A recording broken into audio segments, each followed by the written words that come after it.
नमस्कार दोस्तों, मेरा नाम सुशील उपाध्याय है और मेरे YouTube चैनल प्रोफेसर टॉक पर आपका स्वागत है। आज हम बात करेंगे उन कोर्सेज की जो डिस्टेंस मोड में या ऑनलाइन मोड में नहीं करने चाहिए। देश में जितने भी डिस्टेंस एजुकेशन के तहत कोर्स संचालित होते हैं वे अप्रूव्ड होने चाहिए डिस्टेंस एजुकेशन ब्यूरो से, और डिस्टेंस एजुकेशन ब्यूरो यूजीसी के अंतर्गत काम करती है। 6 महीने पहले यूजीसी ने एक सर्कुलर जारी किया है और इस सर्कुलर में उन कोर्सेज के या उन डिसिप्लिन के बारे में जानकारी दी गई है कि कौन से कोर्स आप ऑनलाइन माध्यम से या डिस्टेंस माध्यम से नहीं करेंगे। मैं जो देख पा रहा हूँ, मेरे पास एक लिस्ट है, इस लिस्ट में से मैं उन कोर्सेज का उल्लेख कर देता हूँ। कोर्सेज की बजाय डिसिप्लिन या डोमेन का उल्लेख किया गया है और ये कहा गया है कि जो मेन डोमेन है और उससे रिलेटेड डोमेन है उसमें भी इस तरह के कोर्स आप नहीं करेंगे। जब भी आप डिस्टेंस एजुकेशन से या डिस्टेंस मोड में या ऑनलाइन मोड में कोई कोर्स करते हैं तो उसका एक अच्छा तरीका ये है कि आप यूजीसी की साइट पर जाकर या डिस्टेंस एजुकेशन ब्यूरो की साइट पर जाकर उन कोर्सेज की लिस्ट देख लीजिए जो कोर्सेज मान्य हैं और जो कोर्सेज वैध नहीं हैं। जो लिस्ट मेरे पास है ये लिस्ट मैं अपनी कंप्यूटर स्क्रीन पर देख पा रहा हूँ। इसमें जिन कोर्सेज के लिए मना किया गया है, जिन डोमेन के लिए मना किया गया है, उनमें इंजीनियरिंग का कोई कोर्स डिस्टेंस मोड में नहीं किया जा सकता। इसी तरह से मेडिकल का कोई भी कोर्स डिस्टेंस मोड में या ऑनलाइन मोड में मान्य नहीं है, वो किसी भी लेवल का कोर्स हो। इसी तरह से ऑक्यूपेशनल थेरेपी है या पैरामेडिकल के जितने भी कोर्सेज हैं, इसी के साथ साथ फार्मेसी है, नर्सिंग है, डेंटल है, ये कोई भी कोर्स देश में अधिकृत नहीं है, कोई भी यूनिवर्सिटी या कोई भी कॉलेज या कोई भी संस्था की इन कोर्सेज को ऑनलाइन या डिस्टेंस मोड में संचालित करे। इसी तरह से आर्किटेक्चर का कोई भी कोर्स डिस्टेंस मोड में संचालित नहीं हो सकता। लॉ के कोर्सेज को भी रोका गया है, लॉ के कोर्स भी फुल टाइम ही होंगे, ऑफलाइन मोड में ही होंगे।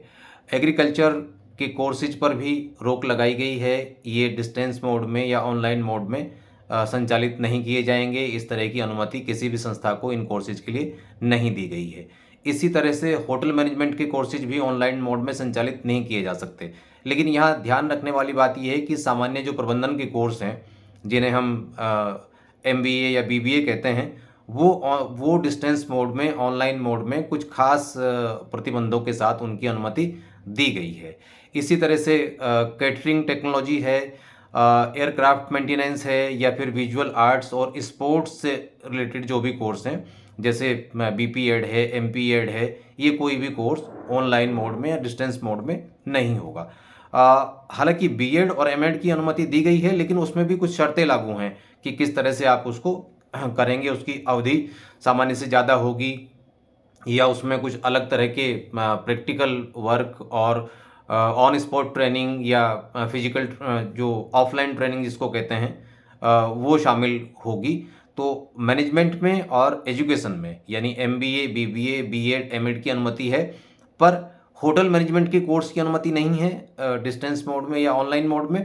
और इसी तरह से बीपीएड या एमपीएड की जो स्पोर्ट्स से रिलेटेड जितने भी चीज़ें हैं उनकी अनुमति नहीं है। और ये जो लेटर है, इस लेटर में ये लिखा हुआ है कि इनसे जुड़े हुए जो कोर्स हैं, वो एविएशन के कोर्स हैं, टूरिज्म के कोर्स हैं, हॉस्पिटलिटी के कोर्स हैं, उनके मामले में संबंधित जो रेगुलेटरी बॉडी हैं उनकी परमिशन भी होनी चाहिए। क्योंकि देखिए, ओवरऑल रेगुलेट करती है भारत की हायर एजुकेशन को यूजीसी, लेकिन यूजीसी के रेगुलेशन के साथ साथ कुछ और भी रेगुलेटरी बॉडी हैं। जैसे लॉ की डिग्री आप लेने जा रहे हैं तो लॉ की डिग्री में बार काउंसिल ऑफ इंडिया के नियम लागू होंगे।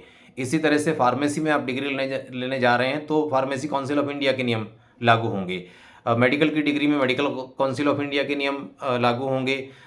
एजुकेशन में एनसीटी के नियम लागू होंगे। टेक्नोलॉजी में, इंजीनियरिंग में एआईसीटीई के नियम लागू होंगे। तो उन रेगुलेटरी बॉडीज के प्रावधानों को भी देखना जरूरी है। अगर आप इस होमवर्क के बिना या इस एक्सरसाइज के बिना किसी कोर्स में एडमिशन लेते हैं तो उसका नुकसान ये होगा कि बाद में जब आप डिग्री लेकर निकलेंगे और उस डिग्री के साथ कई तरह के किंतु परंतु, इफ एंड बट्स मौजूद होंगे, तब आपको बड़ा मलाल रहेगा कि अगर शुरू में ही हमने थोड़ी सी एक्सरसाइज कर ली होती, थोड़ी सी रिसर्च इस बारे में कर ली होती, तो शायद ये आसान होता।